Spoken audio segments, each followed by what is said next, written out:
খুব মনোযোগ দিবেন। সেনাপতি আমর ইবনুল আস রাদিয়াল্লাহু আনহু যখন মিশর দখল করলেন, তখন মিশরীরা ঘনঘটা করে সুন্দর আয়োজন করে ওই মেয়েটাকে ধরে নিয়ে তারা আনন্দ করে তারা আনন্দ করে নীল নদের পাড়ে জবাই দেওয়ার জন্য নিয়ে গেছে। সেনাপতি আমর ইবনুল আসের কাছে সংবাদ গেল, হুজুর, সেনাপতি মিশরের ধর্ম বিশ্বাস অনুযায়ী মিশরীয়রা একটা কুমারী নারী ধরে নিয়ে গেছে নীল নদের পাড়ে জবাই দেওয়ার জন্য। সেনাপতি আমর ইবনুল আস বিরাট বড় সৈন্যবাহিনী নিয়ে দ্রুত গতিতে নীল নদের পাড়ে গেলেন। নীল নদের পাড়ে গিয়ে হযরত ওমর রাদিয়াল্লাহু আনহু হযরত সেনাপতি আমর ইবনুল আস তলোয়ার উঁচা করে বলেন, হে মিশরীয়রা, তোমাদের এক ভ্রান্ত ধর্ম বিশ্বাসের জন্য আজ একটা কুমারী নারীর জীবন চলে যাবে। এই দেশ মুসলমানরা দখল করেছে, মুসলিম আইনে দেশে চলবে, আল্লাহর আইন বাস্তবায়িত হয়েছে, অতএব কোন কুমারী নারীকে আমরা হত্যা করতে দেব না। সাবধান, তোমরা যদি কুমারী নারী হত্যা করতে চাও তাহলে অবশ্যই তোমাদের জীবন আমি কেড়ে নিয়ে নেব। আমার এই তলোয়ার দেখতেছ, এই তলোয়ার কিন্তু তোমাদের প্রত্যেকের গর্দানের উপরে চালাবো যদি তোমরা এক কুমারী নারীকে হত্যা করো। ঠিক তখন মিশরীরা বলল, হ্যাঁ আমর ইবনুল আস, ঠিক আছে। কুমারী নারী হত্যা করার পরে নীল নদের মধ্যে জোয়ার আসে, তাহলে তোমরা একটা কাজ করো, হে মুসলমানরা, তোমরা নীল নদের মধ্যে জোয়ার এনে দাও। যদি কুমারী নারী হত্যা করা ছাড়া নীল নদের মধ্যে জোয়ার আসে, তাহলে আমরা কুমারী নারী আর হত্যা করব না, আমরা তওবা করব, ভালো হয়ে যাব। সেনাপতি আমর ইবনুল আস কঠিন চ্যালেঞ্জের সম্মুখীন হলেন। মিশরের নীল নদের জোয়ার আমরা কিভাবে তাহলে আনবো? আমার দ্বারা তো সম্ভব না। তিনি বললেন, দেখো হে মিশরীয়রা, আমার একজন খলিফা আছে, আমার একজন আমির আছে, আমিরুল মুমিনিন ওমর ইবনুল খাত্তাব। আমি হযরত ওমর রাদিয়াল্লাহু আনহুর কাছে চিঠি পাঠাবো। হযরত ওমর রাদিয়াল্লাহু আনহু যদি আমার কাছে যে ফরমান দেয়, আমি সেই ফরমান অনুযায়ী তোমাদেরকে ফয়সালা দিব। হযরত ওমরের ফরমান না আসা পর্যন্ত তোমাদের কোনো ফয়সালা আমি দেব না।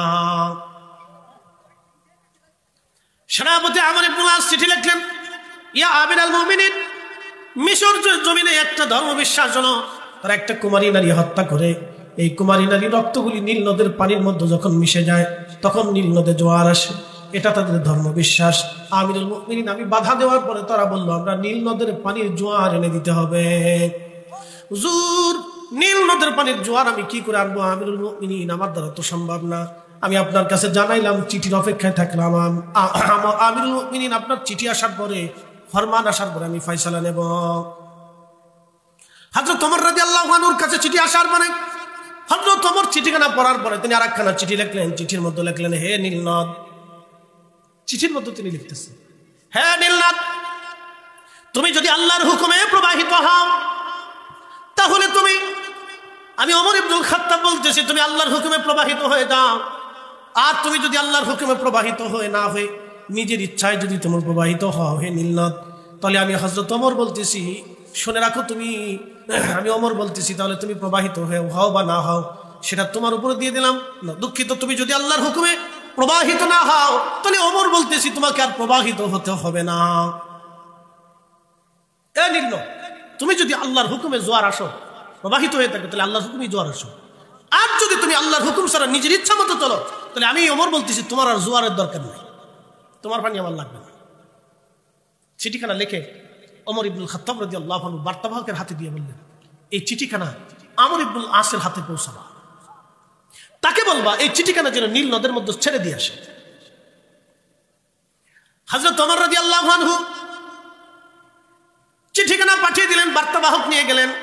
চিঠিখানা নিয়ে যাওয়ার পরে আমর ইবনুল আসের হাতে দিয়ে বললেন, হযরত ওমর চিঠিখানা দিয়েছেন এবং তিনি বলেছেন চিঠিখানা যেন এই নীল নদের মধ্যে ছেড়ে দিয়ে আসা হয়, বাদ বাকি চিন্তা আপনাকে করতে হবে না, শুধু চিঠিখানা নীল নদে ছেড়ে দিয়ে আসেন। হযরত আমর ইবনুল আস চিঠিখানা নিয়ে নীল নদের মধ্যে ছেড়ে দিয়ে আসলেন। চিরতরের জন্য নীল নদে জোয়ার আসলো। আর কোনোদিন নীল নদের জোয়ার আনার জন্য নতুন করে কোনো কন্যা জীবন দিতে হয় নাই, নতুন করে আর কখনো চিঠি পাঠাইতে হয় নাই। নীল নদে জোয়ার আসলো, আর কখনো জোয়ার বন্ধ হয় নাই।